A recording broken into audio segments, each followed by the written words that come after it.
Petugas Bea Cukai Lok Semawe masih menyelidiki identitas pelaku penimbunan barang impor ilegal berupa motor mewah tanpa dokumen yang diamankan beberapa hari lalu di Dusun A, Gampong Palopunti, Kecamatan Muara 1. Petugas juga belum mengetahui apakah barang impor ilegal di Lok Semawe berkaitan dengan kasus di Sumatera Utara dan Langsa. Masih kita dalami karena pada saat kita gerbek gudangnya, tidak ada orang, kata Kepala Kantor Bea Cukai Lok Semawe, Agus Siswadi, kepada AJNN, Senin, 23 Juni 2025. Saat ini, petugas terus melakukan pengembangan dan mendalami keterlibatan para pihak dalam kasus barang impor mewah ilegal tersebut. Begitu pula dengan status pemilik gudang tempat barang ilegal itu ditemukan. Sebelumnya diberitakan, Bea Cukai Lok Semawe membongkar gudang penimbunan barang impor ilegal berupa motor mewah tanpa dokumen di Dusun A, Gampong Palopunti, Kecamatan Muara 1, Kota Lok Semawe. Pengungkapan itu dilakukan setelah mendapat informasi yang mencurigai aktivitas ilegal di daerah tersebut.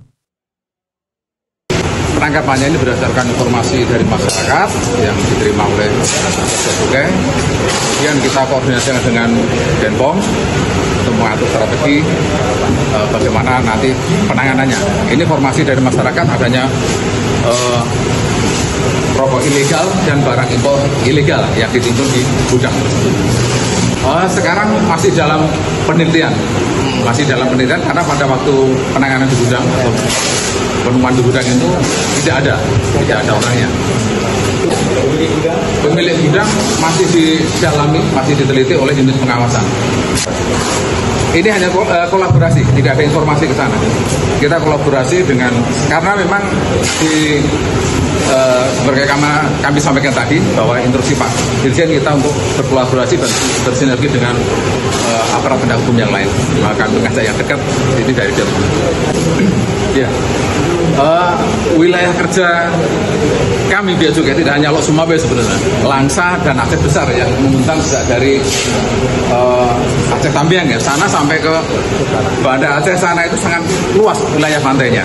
Dan kami sendiri dari Biren sama Langa ya, sampai nanti Aceh itu sangat luas, sehingga dengan personel yang terbatas dan peralatan yang terbatas, kapal kita 1,5 km, sehingga kalau tidak ada informasi akan sulit menangani penyelundupan ini. Karena nggak mungkin kita akan mengapung-apung terus di laut, akan boros bahan bakar. Sehingga kami butuhkan, kami harapkan peran serta masyarakat ini. Kalau tidak ada peran serta masyarakat tentu akan sulit ini. Termasuk dari instansi terkait ini, makanya butuh kolaborasi dan sinergi.